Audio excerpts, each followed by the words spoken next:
Ladies and gentlemen, today I want to talk about something that is so simple yet so profound: putting everything in God's hands. Now let me ask you a question. How often do we try to take control of everything in our lives? We want to manage our careers, our relationships, our finances, and every single decision all on our own. We do this because we feel that if we just hold on tightly enough, we can make everything work out. But here's the truth.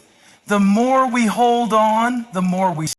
Trusting in God's plan is not just a suggestion. It's a powerful decision to place our lives in the hands of the Creator. We all face moments where we're uncertain about the future, where the road ahead feels unclear, and we wonder if we're on the right path. We make plans, we set goals, and we try our best to control what we can. But there comes a point when we have to admit that, despite all our efforts, we don't have all the answers. This is where trust comes in. Trusting in God's plan means acknowledging that He sees things we can't, that He understands the bigger picture when we can only see the small details of our lives. His plan isn't always the one we expect, nor is it always the one we choose for ourselves, but it's the right plan. It's the plan that's best for us in the long run, even when we can't immediately understand why things unfold the way they do.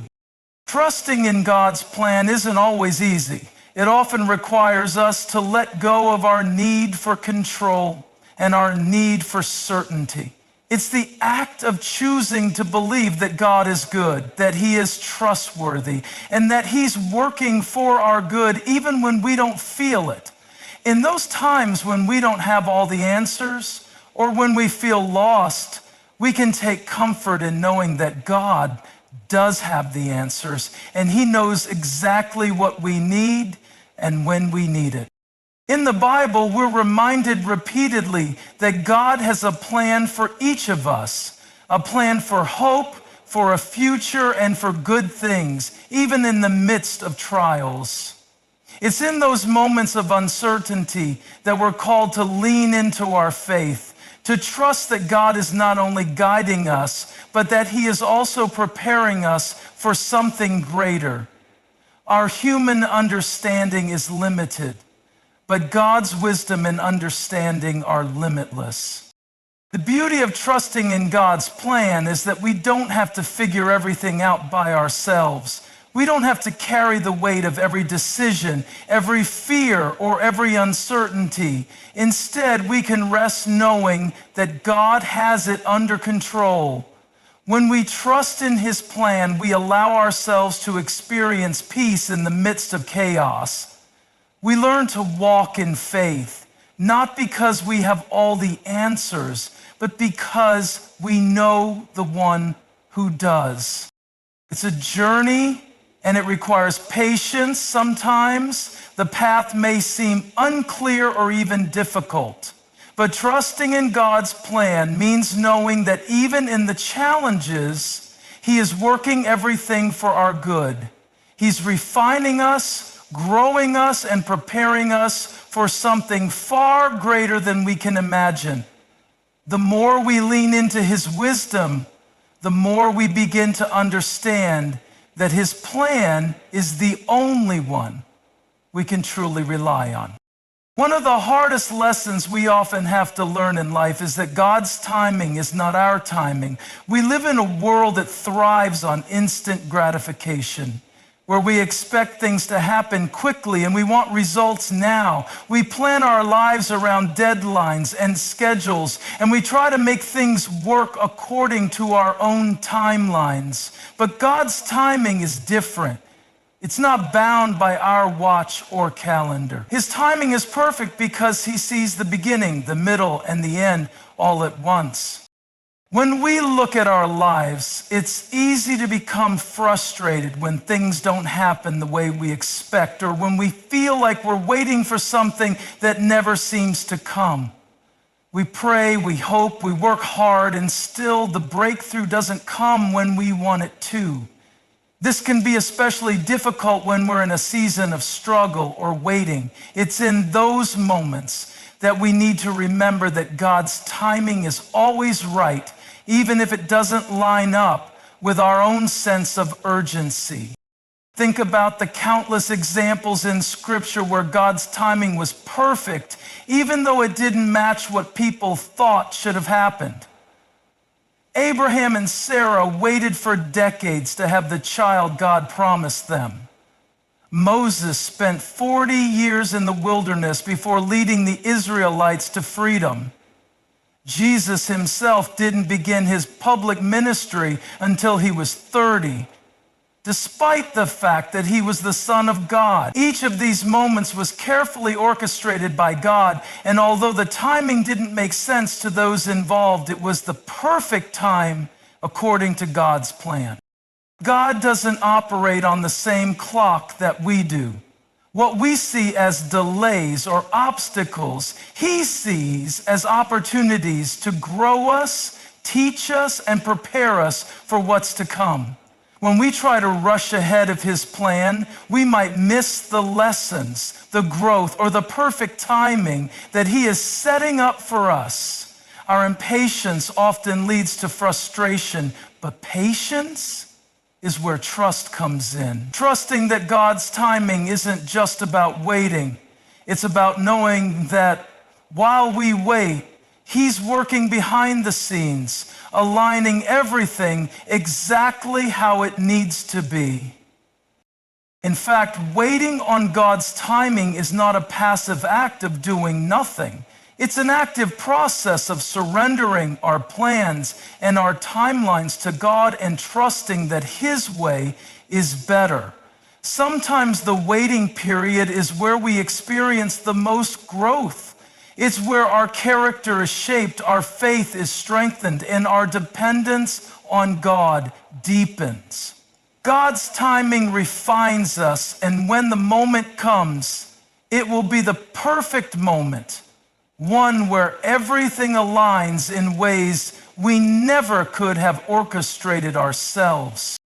So while we might be tempted to rush or become discouraged when things don't happen according to our schedule, we are called to remember that God sees the bigger picture. He knows what we need, when we need it, and how it will all unfold in a way that's far better than we could have planned on our own. And in that, we can find peace and confidence knowing that his timing is always perfect. Letting go of control is one of the hardest yet most liberating acts of faith we can make. As humans, we have an innate desire to control our lives, our circumstances, and even the people around us. It's natural to want to be in charge, to make things happen, and to feel secure in our own decisions. But the truth is, we don't have the control we often think we do. Life is unpredictable, and no matter how much we try to plan or micromanage, things will inevitably be outside of our control. The need to control often stems from a fear of uncertainty. When we don't know what's coming next, we grasp for anything that gives us a sense of security. We try to control outcomes, manipulate situations, and even force our will on others in an attempt to create a sense of order in a chaotic world.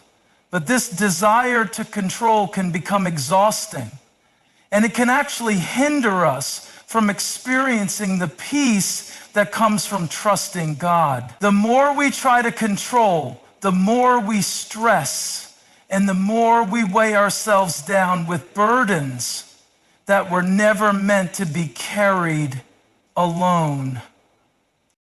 Letting go of control doesn't mean abandoning responsibility or giving up on our dreams. It means surrendering the outcome to God, trusting that he knows what's best for us. It's recognizing that we aren't in charge of every little detail, and that, in reality, we are far more limited than we often realize. The more we try to manipulate situations, the more we fight against the flow of God's will in our lives. When we let go, we open ourselves up to God's direction, which is far better than anything we could have planned on our own. In the Bible, there are countless examples of individuals who had to let go of control in order to fully experience God's will. Abraham had to let go of his desire for an heir, trusting that God would fulfill his promise. Moses had to let go of his fear and self-doubt when called to lead the Israelites.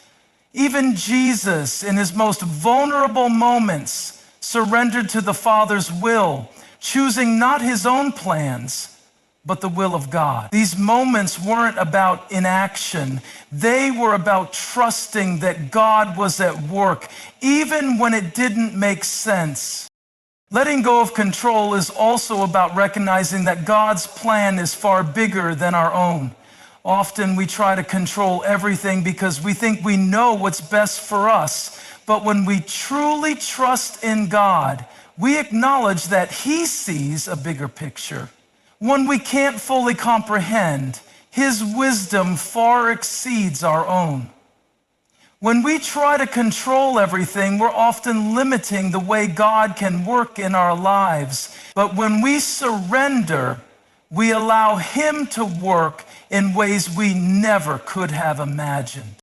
This doesn't mean that everything will always go smoothly or according to our expectations. Letting go of control doesn't promise a life without struggle, but what it does promise is peace, knowing that we are not alone in the journey. God is the one who ultimately guides our steps. When we stop fighting for control, we make room for God's plans to unfold. And we begin to see that the peace we were desperately seeking was never about controlling the situation. It was always about trusting God with the outcome. Choosing faith over fear is a decision we have to make daily. Fear is a natural, instinctive response to the unknown, to danger, to change, and to anything that threatens our sense of safety or control. It's a feeling that everyone experiences at some point, and it can be paralyzing. Fear whispers in our ears, telling us we're not good enough, that we're not capable, or that we will fail. It can cloud our judgment, make us doubt our abilities, and prevent us from taking risks or stepping out into the unknown. But faith calls us to rise above that fear and trust in something far greater than our own understanding. The Bible is filled with examples of people who had to choose faith over fear. Think of the story of David and Goliath, a young shepherd boy with no armor facing a giant warrior who had been a terror to his people for years. The fear that the Israelites must have felt when faced with Goliath's challenge was overwhelming. But David, despite the fear around him, chose faith. He knew that the battle wasn't his to win, it was God's. His faith in God's power and ability to deliver him gave him the courage to face the giant. Fear often thrives in our minds when we focus on our weaknesses, our limitations, and the obstacles in front of us. It makes us believe that we are insufficient, that we don't have the strength or resources to overcome what lies ahead. But faith, on the other hand, calls us to look beyond our own abilities and look to God. It is about shifting our focus from what we cannot do to what God can do through us. Faith isn't about denying the existence of fear or pretending that we aren't afraid. It's about choosing to move forward in spite of that fear, because we believe that God is greater than anything we may face. One of the most powerful examples of choosing faith over fear comes from the story of Peter walking on water. When Jesus called Peter to step out of the boat, the wind was strong and the waves were crashing around him.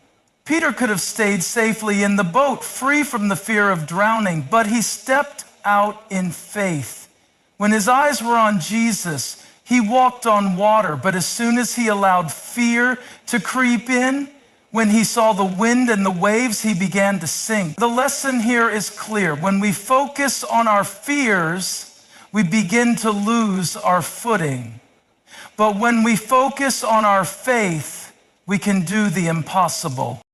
Choosing faith over fear isn't always easy. Fear often feels stronger than our faith. It's loud, persistent, and convincing. But faith is not about feeling fearless. It's about choosing to trust in God's presence and power, even in the midst of fear.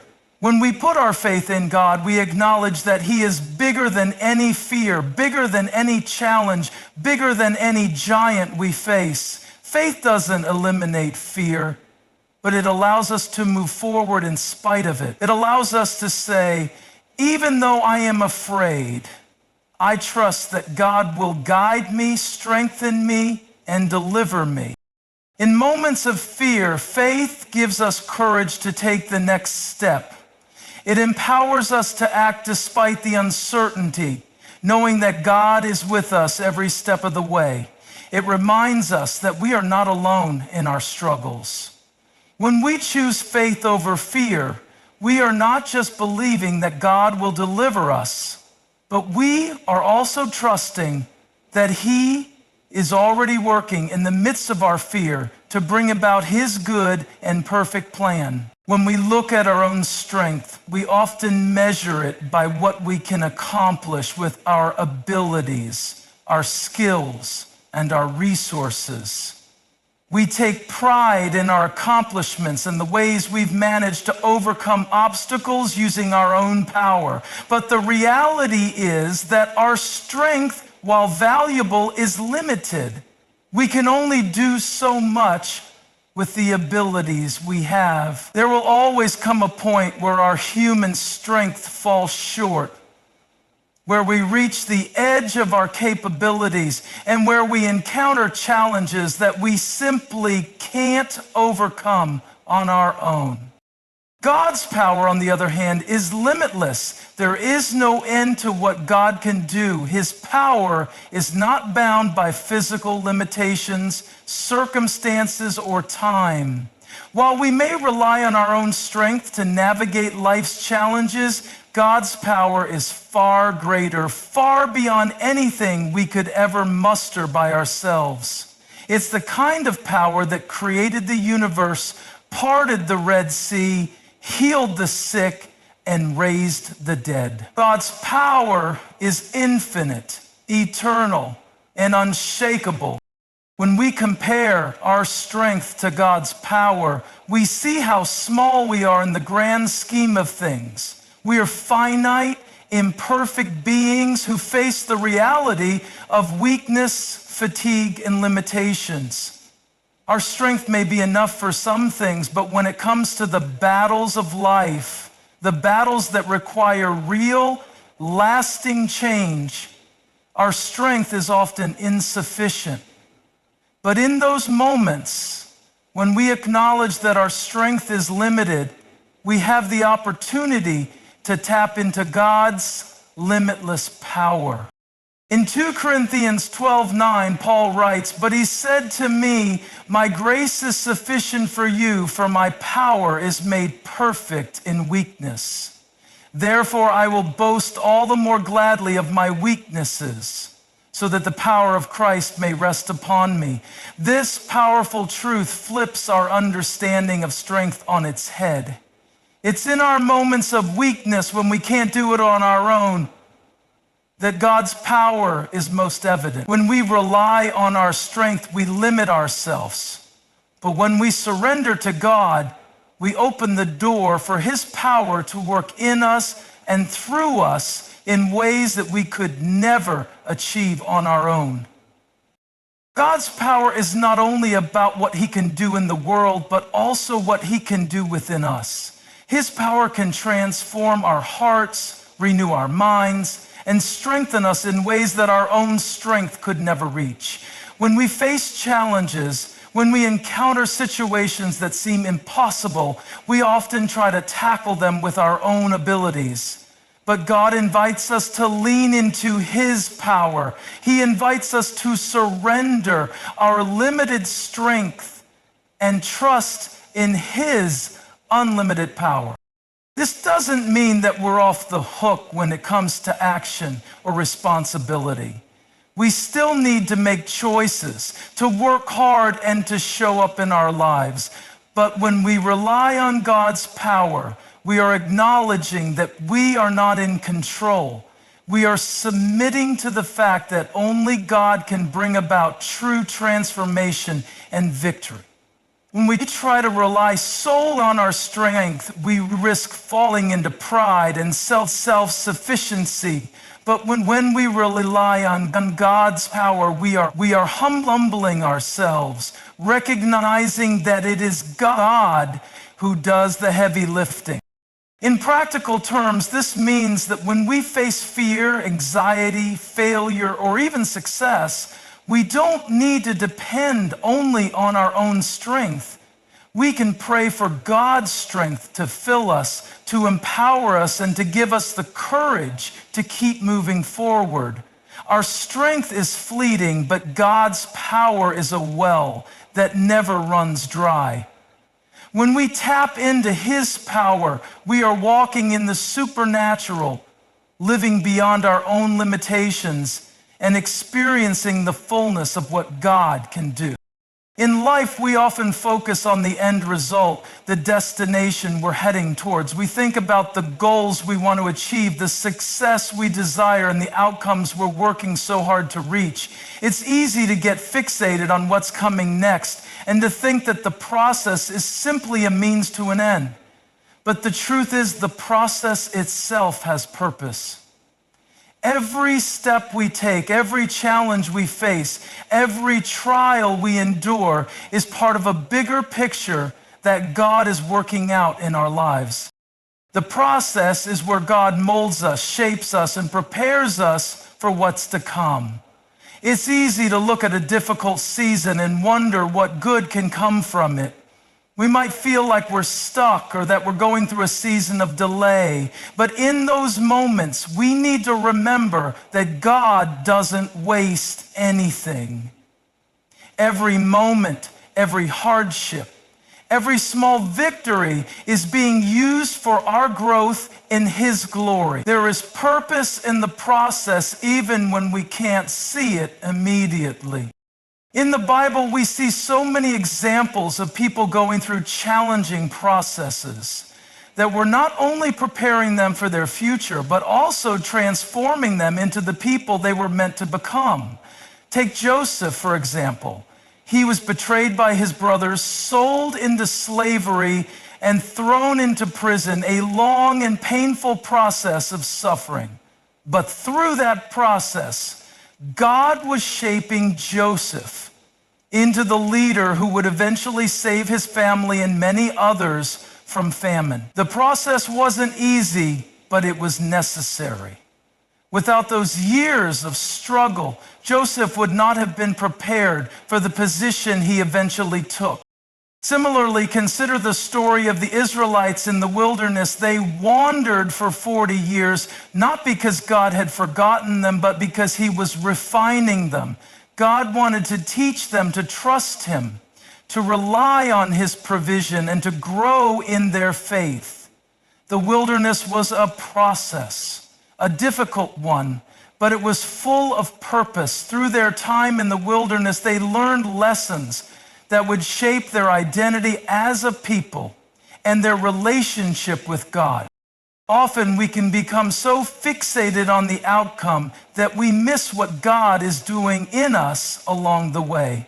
The process may feel uncomfortable, even unbearable at times, but it's during these moments of discomfort that we are stretched, refined, and transformed. When we're in the middle of the process, we might not understand why we're facing the challenges we are, but we can trust that God is at work, even in the waiting and the struggle. The process isn't something to be endured passively. It's a time to actively engage with God, to learn, to grow, and to prepare for what's ahead. The process is also where we develop resilience. We don't become stronger by avoiding hardship. We become stronger by facing it with faith. Every challenge we overcome in the process builds our character, deepens our trust in God, and strengthens our resolve.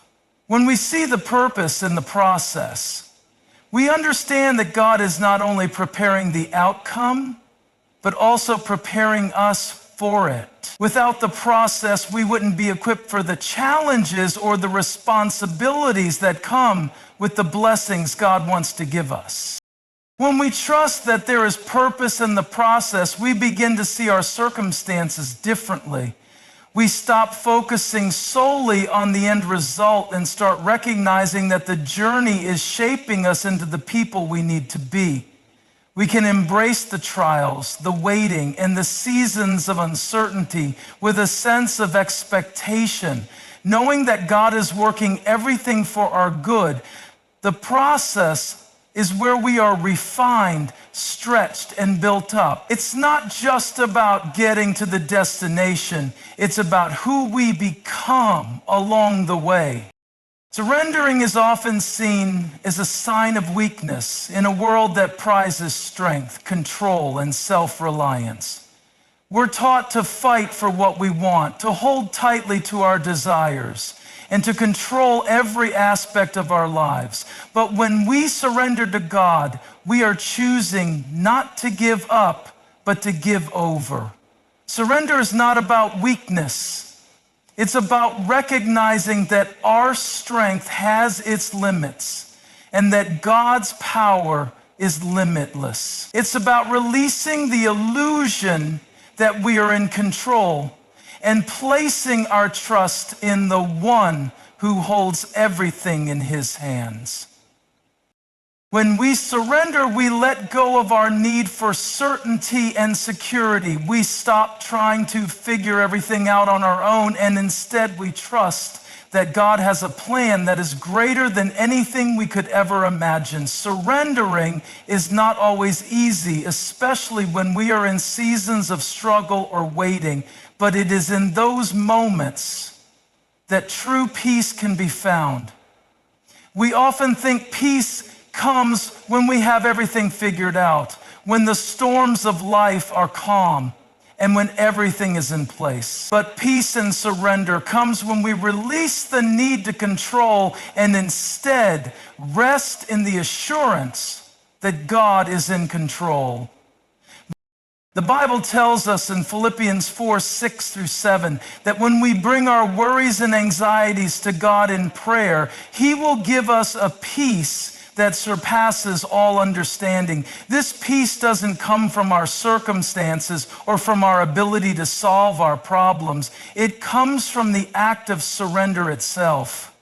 When we give our worries, our fears, our desires, and our plans to God, we make room for His peace to fill the spaces we once tried to control. Surrender opens the door for God to work in us, and it's through His presence that we find peace.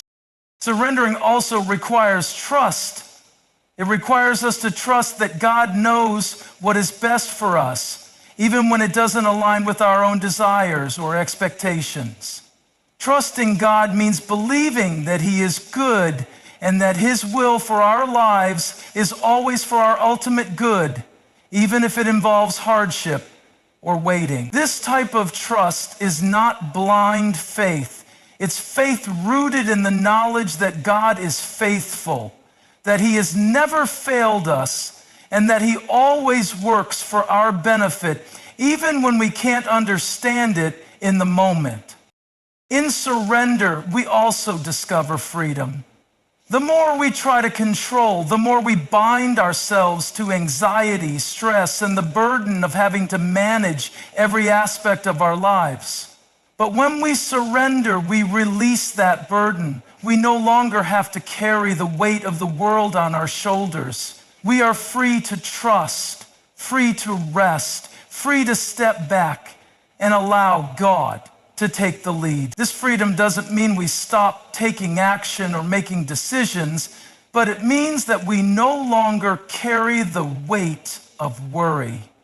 We act with faith and trust in God's guidance, knowing that He is leading us on the path He has already prepared for us. When we surrender, we don't lose control, but we gain something far greater: peace. Peace that doesn't come from the absence of conflict, but from the presence of God. Peace that isn't dependent on what happens around us, but on who we trust within us. The more we surrender, the more we find that God is faithful to replace our anxieties with His peace. We are no longer striving to control the outcome. Instead, we are resting in the confidence that God is in control and that His plans for us are good. Surrendering also leads us into a deeper relationship with God. It's a choice to say, I trust you more than I trust myself. In doing so, we open ourselves to a closer, more intimate walk with Him. The more we surrender, the more we experience His presence, His peace, and His guidance. It's in this place of surrender that we find true rest for our souls. And it's from this place that we are able to move forward with a peace that the world cannot give and that the world cannot take away.